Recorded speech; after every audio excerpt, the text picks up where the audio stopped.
ಮೇಷ ರಾಶಿಯವರಿಗೆ 7.5 ವರ್ಷದ ಸಾಡೆಸಾತಿಯು ಮಾರ್ಚ್ 29ರಿಂದ ಪ್ರಾರಂಭವಾಗುತ್ತಿದೆ. ಇದರ ಸಂಪೂರ್ಣ ಮಾಹಿತಿಯನ್ನು ವಿವರವಾಗಿ ನೋಡೋಣ. ನಿಮ್ಮದು ಮೇಷ ರಾಶಿಯಾಗಿದ್ದಲ್ಲಿ ಈ ಮಾಹಿತಿಯು ನಿಮಗೆ ತುಂಬಾ ಉಪಯೋಗವಾಗುತ್ತದೆ. ಜೀವನ ಚಕ್ರದಲ್ಲಿ ಶನಿಯ ಸಾಡೆಸಾತಿಯು ಅಥವಾ ಶನಿಯ ಪ್ರಭಾವವು ಒಂದು ಪ್ರಾಕೃತಿಕ ಚಕ್ರ. ಇದು ಪ್ರತಿಯೊಬ್ಬರ ಜೀವನದಲ್ಲಿ 30 ವರ್ಷಗಳಿಗೊಮ್ಮೆ 7.5 ವರ್ಷ ಕಾಲ ಕೆಲವು ಬಾರಿ ಸಂಭವಿಸುತ್ತದೆ. ಮೇಷ ರಾಶಿಯವರಿಗೆ ಈ ಅವಧಿ ಅನೇಕ ಬದಲಾವಣೆಗಳನ್ನು ತರುವ ಸಾಧ್ಯತೆ ಇದೆ. ಮೇಷ ರಾಶಿಯು ಕುಜ ಗ್ರಹದ ಪ್ರಭಾವ ಹೊಂದಿದ್ದು ಚುರುಕು, ಧೈರ್ಯಶಾಲಿ, ಸ್ವಾಭಿಮಾನಿ ಮತ್ತು ಸ್ಪರ್ಧಾತ್ಮಕ ಮನೋಭಾವ ಹೊಂದಿದ ರಾಶಿಯಾಗಿದೆ. ಈ ರಾಶಿಯವರು ಹಠದ ಸ್ವಭಾವದವರು, ಆದರೆ ಒಮ್ಮೆ ಗುರಿ ನಿಶ್ಚಯಿಸಿದರೆ ಅದನ್ನು ಸಾಧಿಸಲು ಹವಣಿಸುತ್ತಾರೆ. ಅಂದುಕೊಂಡ ಕೆಲಸ ಮಾಡಿಯೇ ತೀರುವ ಸ್ವಭಾವದವರು. ಮೇಷ ರಾಶಿಯ 3 ಪ್ರಮುಖ ನಕ್ಷತ್ರಗಳು. ಅಶ್ವಿನಿ ನಕ್ಷತ್ರ. ನೀವು ಅಶ್ವಿನಿ ನಕ್ಷತ್ರದವರಾಗಿದ್ದರೆ ಚುರುಕು, ತ್ವರಿತ ನಿರ್ಧಾರ ಶಕ್ತಿ ಉಳ್ಳವರಾಗಿದ್ದು ವೈದ್ಯಕೀಯ ಕ್ಷೇತ್ರದಲ್ಲಿ ಯಶಸ್ವಿ ಹೊಂದಬಹುದು. ನೀವು ಭರಣಿ ನಕ್ಷತ್ರದವರಾದರೆ ಭೌತಿಕ ಸುಖವನ್ನು ಆಕರ್ಷಿಸುವವರು, ಕಠಿಣ ಪರಿಶ್ರಮಿ, ನಿರ್ಧಾರ ತಾಳ್ಮೆಯಿಂದ ತೆಗೆದುಕೊಳ್ಳುವವರಾಗಿರುತ್ತೀರಿ. ನೀವು ಕೃತಿಕಾ ನಕ್ಷತ್ರದವರಾಗಿದ್ದರೆ ಬುದ್ಧಿವಂತರು, ಉಗ್ರರು, ಚಿತ್ತ ನಾಯಕತ್ವ ಗುಣಗಳನ್ನು ಹೊಂದಿರುತ್ತೀರಾ. ಸ್ನೇಹಿತರೆ, ಶನಿಯ ಸಾಡೆಸಾತಿ ಆರಂಭವಾಗುವ ಮುನ್ನವೇ ಕೆಲವೊಂದು ಲಕ್ಷಣಗಳು ನಿಮ್ಮ ಜೀವನದಲ್ಲಿ ನಿಮ್ಮ ಅರಿವಿಗೆ ಬಂದಿರಬಹುದು. ಹೇಗೆಂದರೆ ಸ್ಪಷ್ಟ ಸೂಚನೆಗಳಿಲ್ಲ, ಆದರೆ ಜೀವನದಲ್ಲಿ ಈ ರೀತಿಯ ಸಮಸ್ಯೆಗಳು ನಿಮಗೆ ಅನುಭವವಾಗಿರಬಹುದು. ನಿಮ್ಮ ಕೆಲಸ ಅಂದುಕೊಂಡ ಗುರಿಗಳ ತಲುಪಲು ಹೆಚ್ಚಿನ ಸಮಯ ತೆಗೆದುಕೊಳ್ಳುತ್ತದೆ. ಹಣಕಾಸಿನ ತೊಂದರೆಗಳು ಸಾಮಾನ್ಯವಾಗಿ ಎದುರಾಗುತ್ತವೆ. ಕುಟುಂಬ ಮತ್ತು ಉದ್ಯೋಗದಲ್ಲಿ ಅಸ್ಥಿರತೆ ಹೆಚ್ಚಾಗುತ್ತದೆ. ಆರೋಗ್ಯ ತೊಂದರೆಗಳು ಉಂಟಾಗಬಹುದು. ದೋಷಯುಕ್ತ ನಿರ್ಧಾರಗಳಿಂದ ತೊಂದರೆ. ಆತ್ಮವಿಶ್ವಾಸ ಕಡಿಮೆಯಾಗುವುದು.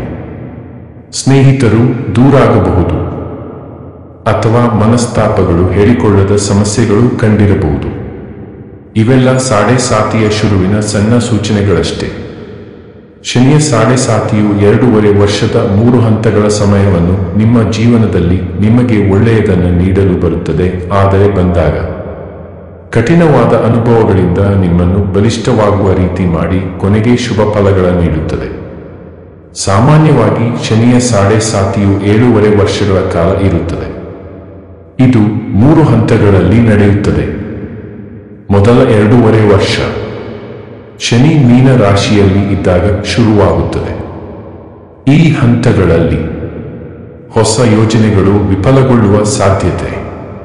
ಕೊನೆಯ ಹಂತದಲ್ಲಿದ್ದರೂ ಕೆಲಸಗಳು ಕೈ ತಪ್ಪಿ ಹೋಗುತ್ತವೆ. ಹಣಕಾಸಿನ ಸಮಸ್ಯೆ, ಸಾಲ, ಅಧಿಕ ಖರ್ಚು ಹೆಚ್ಚಾಗುವ ಸಾಧ್ಯತೆಗಳಿವೆ. ಕುಟುಂಬದೊಂದಿಗೆ ಗೊಂದಲಗಳು, ತಾಳ್ಮೆ ಕಳೆದುಕೊಳ್ಳುವಿಕೆ, ಅಸಮಾಧಾನ ಮತ್ತು ಕೋಪದ ಪ್ರವೃತ್ತಿಯನ್ನು ಅನುಭವಿಸುತ್ತೀರಾ. ನಿಮ್ಮವರೇ ನಿಮ್ಮನ್ನು ಅನುಮಾನಿಸಬಹುದು, ಅವಮಾನ ಮಾಡಬಹುದು, ನಿಮಗೆ ಪ್ರಾಮುಖ್ಯತೆಯ ನೀಡದೇ ಇರಬಹುದು. ಆರೋಗ್ಯ ಸಮಸ್ಯೆಗಳು, ಮಾನಸಿಕ ಒತ್ತಡ. ಸಣ್ಣದಾಗಿ ಆರೋಗ್ಯದಲ್ಲಿ ಏರುಪೇರುಗಳು ಸಹಜ. ಆದರೆ ಈ ಹಂತದಲ್ಲಿ ಆಧ್ಯಾತ್ಮಿಕ ಮನೋಭಾವ ಬೆಳೆಸುವುದು ಉತ್ತಮ ಫಲಿತಾಂಶ ನೀಡುತ್ತದೆ. 2ನೇ ಹಂತ. ಈ ಹಂತದಲ್ಲಿ ಶನಿಯು ನಿಮ್ಮ ರಾಶಿಯಾದ ಮೇಷ ರಾಶಿಗೆ ಬರುತ್ತಾನೆ. ಇದು ಅತ್ಯಂತ ಕಠಿಣ ಹಂತ. ಶನಿಯ ಪ್ರಭಾವದಿಂದ ಜೀವನದಲ್ಲಿ ದೊಡ್ಡ ಬದಲಾವಣೆಗಳು ಸಂಭವಿಸುತ್ತವೆ. ಉದ್ಯೋಗದಲ್ಲಿ ಸಂಕಷ್ಟ ತಡವಾಗುವುದು, ಉದ್ಯೋಗ ಕಳೆದುಕೊಳ್ಳುವ ಸಾಧ್ಯತೆಗಳಿವೆ. ವೈಯಕ್ತಿಕ ಜೀವನದಲ್ಲಿ ಗೊಂದಲ, ದಾಂಪತ್ಯ ಸಮಸ್ಯೆಗಳು, ಅಪಮಾನಗಳು ಹೆಚ್ಚು, ಕಾನೂನು ಸಂಬಂಧಿತ ಸಮಸ್ಯೆಗಳು, ಮೋಸ ಮಾಡುವವರು ಹೆಚ್ಚು, ಸಂಬಂಧಿಕರು ವೈರಿಗಳಾಗಬಹುದು, ಸ್ನೇಹದಲ್ಲಿ ಬಿರುಕುಗಳು ಅಥವಾ ನಂಬಿಕೆಯ ದ್ರೋಹಗಳು, ಪ್ರೀತಿಯಲ್ಲಿ ಮೋಸ ಅಥವಾ ಅವಮಾನಗಳು. ಇನ್ನಿತರ ಸಮಸ್ಯೆಗಳನ್ನು ನೀವು ಎದುರಿಸಬೇಕು.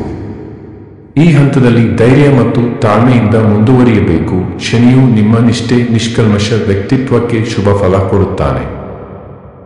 ಕೊನೆಯ ಹಂತದ 2.5 ವರ್ಷಗಳು.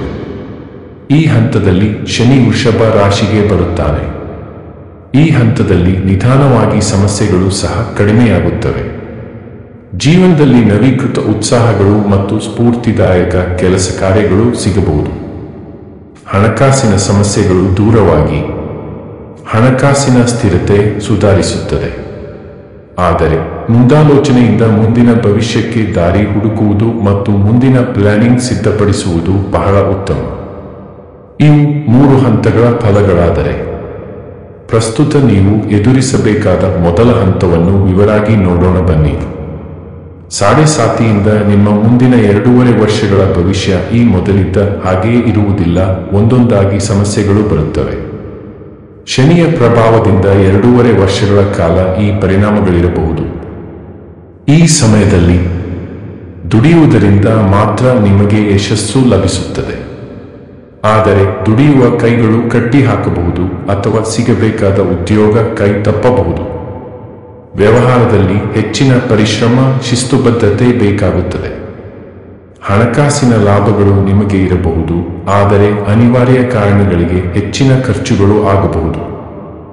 ದಾಂಪತ್ಯ ಜೀವನದಲ್ಲಿ ತಾಳ್ಮೆ ಇರಬೇಕು.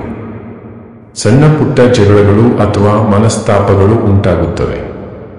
ಸಂಬಂಧಿಕರು ದೂರಾಗಬಹುದು ಅಥವಾ ನಿಮ್ಮಿಂದ ಲಾಭ ಪಡೆದು ನಿಮ್ಮನ್ನೇ ದೂರಬಹುದು.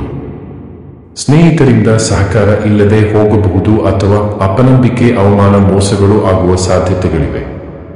ಪ್ರೇಮ ವೈಫಲ್ಯಗಳಾಗುವ ಸಾಧ್ಯತೆ ಇದೆ ಅಥವಾ ಪ್ರೀತಿಯು ಬಹಳ ಸಂಕಷ್ಟದಿಂದ, ಹೋರಾಟದಿಂದ ಸಿಗಬಹುದು.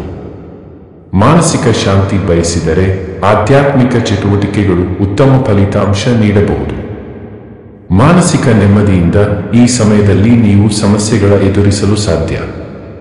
ಶನಿಯನ್ನು ಒಲಿಸಿಕೊಳ್ಳುವ ಅಥವಾ ಶನಿ ಪ್ರಭಾವ ಕಡಿಮೆ ಮಾಡುವ ಪೂಜೆಗಳನ್ನು ಈ ಸಮಯದಲ್ಲಿ ಮಾಡುವುದರಿಂದ ಹಲವು ಸಮಸ್ಯೆಗಳು ಸರಳವಾಗಿ ಬಗೆಹರಿಯುತ್ತವೆ. ಶನಿ ದೋಷ ಪರಿಹಾರಕ್ಕೆ ಕೆಲವು ವಿಧಾನಗಳಿವೆ.